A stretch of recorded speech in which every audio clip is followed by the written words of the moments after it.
Hello, everyone. And welcome to Chameleon Conversations. I'm Chris. And I'm Desiree. Today, we're going to have a conversation about systems, part 2. That is correct. Last week, we went over 5 helpful tips when beginning new systems. Those were, number 1, start with what you have control over. Number 2, be flexible. Number 3, our systems need to go with us and grow with us. Number 4, get outside perspectives. And number 5, patience and grace, grace, grace. This week, we are going to talk more personally about the systems and routines we are currently working on. Yeah. If you haven't heard last week's conversations, we encourage you to go check that out first. Yeah, it's overflowing with good little nuggets of wisdom that we've come across, and it'll be kind of relevant to our discussion today. Definitely. So, Chris, are you more of a systems and routines kind of person, or are you more of an easygoing, go with the flow kind of person? Definitely a systems and routines person. Really? I never would have guessed. And what about you? Well, I think opposites attract, so I'm definitely more of a go with the flow kind of person. Over time, I've developed like a lean towards routine and systems, but I think I've grown over the past couple of years. Yeah, I think you are, like you said, free-flowing, but you found the value of a handful of systems and routines that work for you. Yeah, I think every person has like a core root of kind of who they are and how they are, but they can develop into the best version and kind of balanced version of that. So taking it kind of back, what sort of systems would you say you've gained from one or both of your parents? One of the best systems that I've gained from my parents were learning to not procrastinate. Obviously, it's a constant battle, but I definitely saw the value early on when I needed to study for something. I used to do musicals as a kid, and memorizing lines, earlier rather than, a few nights before, just really helped put you at ease. It kind of gave you more confidence, whether that's a test, a performance, anything like that. I definitely learned that from both my parents to procrastinate as little as possible. Did they show that and reflect that like in their lives with their projects and whatnot, or were they just kind of like adamant about encouraging you? I believe that they reflected that. I'm trying to think of like examples. Follow your mom with her work. She was always really good about excusing herself from, maybe watching a movie or staying up too late to work on the homework that she had for her class, Yeah, I'd say they're both very disciplined, but they definitely, instilled that in me and my brother. Mm-hmm. Yeah. One of the greatest systems that I have learned is probably hospitality, making your atmosphere warm and inviting for others.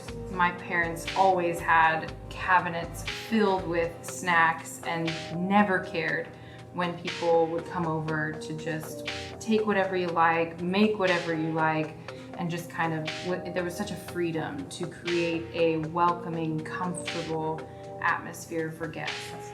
What about a system you learned from a friend? I remember learning lists from a friend. She was very particular about just kind of writing out her lists every day. And I remember laughing, thinking it was silly, that I was more into spontaneity and all of that. But the more I watched her, the more I kind of began to try it. And she was kind to, talk to me about it and why she did it. And the more I implemented it, the more I was like, this is amazing. And that was back in 2011. I would have to thank Courtney and Amber for that. They both were really into making lists and were structured in that way. And I remember trying it out and loving it. So I still do that on the daily. And I absolutely, it's one of my most impactful systems that I've applied. What about you? I'd say mine's a bit more recent. My friend Tim really showed me through work how to prepare for a gig. We are both audio engineers, and so the way he would prepare for a gig, whether it be, lists, or just getting as much information about the venue as possible, just his preparedness in a way was a system, and he would make his life easier by doing kind of the same thing each time. He just really inspired me to be more prepared and have a better system so that things go smoother on the day of, I think. What systems are you currently working on applying to your life right now? Yeah, I'd say the current system that I'm applying to my life right now with quarantine is one similar to a video that we watched from Nick Offerman, the actor and woodworker. And he just talked about his day at his workshop and what they kind of do to prepare and implement what they try to accomplish during the day. And so the first half of the day, they try to do more extensive, more difficult things in the morning. After you've had your coffee, you're a little more awake. In the afternoon, they just do less difficult tasks so that you don't, possibly hurt yourself, or you just don't have to think as hard about the current task. And so with our work schedule here, being at home most of the time, we've learned to do a little more complicated or difficult tasks in the morning where you really need a lot of brain power. And in the afternoon, do things that are a little less attentive and can kind of take your time. Yeah. And so that has worked well for us, realizing kind of our energy levels throughout the day. Yeah, that was super huge. That helped me a ton, kind of just completely switch around the tasks that I had laid out for the day. And just that switch around has improved my productivity by like 100%. I don't even know. I mean, it's just been like day and night, and it's been so amazing. That's a good one. For me, I've been really working on my morning and evening routine because they kind of directly affect one another. If you don't get to bed at a decent hour, well, it's more difficult to wake up in the morning. And I find that I am extremely productive throughout the day when I wake up early. On days that I kind of sleep in because I'm a little bit more tired, I do sort of feel like I'm kind of constantly chasing the productivity rather than being ahead of it. I'm not by nature a morning person, but through these different little tricks, I have become better at it. I set my alarm for pretty early in the morning, and as soon as it goes off, I try to immediately get out of bed. I don't like to hit the snooze, because if I hit the snooze, I will just continue to do that. I don't know anyone that hits the snooze just once. After that, I will go and splash some cold water on my face to kind of try to wake my body up. I will open up all the windows and doors in the house to let the cool, crisp morning air come and flow through. That helps me wake up as well. I really enjoy lighting a candle and turning on some sort of ambient or calming music in the morning. Music is so powerful to the atmosphere. It definitely kind of washes over the place with this peacefulness I love. I will make my coffee, and then I will check the calendar, make my to-do list. I love beginning my mornings with some time with the Lord, just in prayer and reading my word. Shortly after that, I will do a little mini workout that has just sort of changed my life.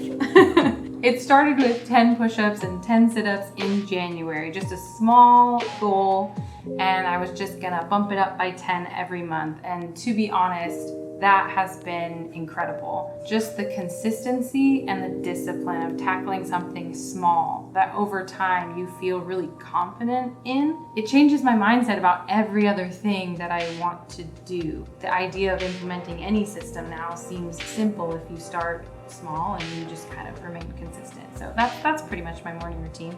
Yeah, there's this quote. It's the small things that no one sees that creates the results that everyone wants. I think that's so true. I think the main thing with systems is to just keep showing up. It's easy to give up instead of, like we talked about last week, tweaking things or making adjustments rather than just throwing everything out and being like, this isn't working. Yeah. You know?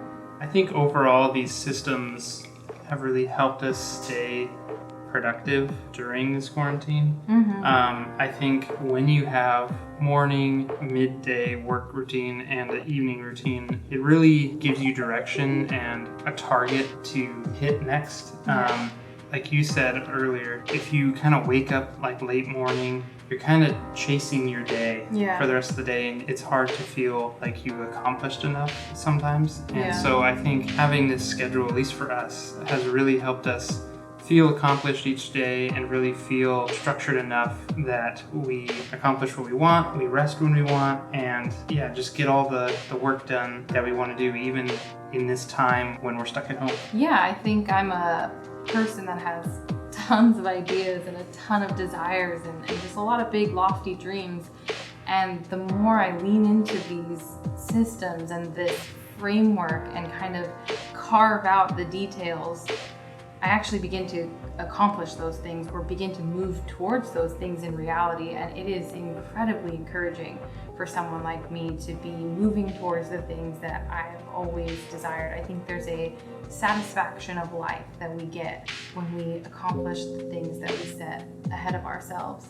And when we don't, we discuss them and we make adjustments and we try to problem solve, really. Yeah. And I think those are just really important things. There's another quote that I'd like to kind of end with, and it just says, "You are what you do, not what you say that you'll do." And I think that hit me at home quite deeply, because I tend to get these ideas and I love to share them. And this year we really shifted gears to kind of just keep our heads down and not proclaim what we're gonna do, but just work on doing what we want to do. Show through our actions what we accomplish, not through our words. Yeah, and I think that shift in focus, it's just been great. I could honestly talk about this forever. But that's the beauty of conversations. They never truly end. And we hope you continue this conversation and many more. We'll see you guys next time. Love you. Bye. Bye.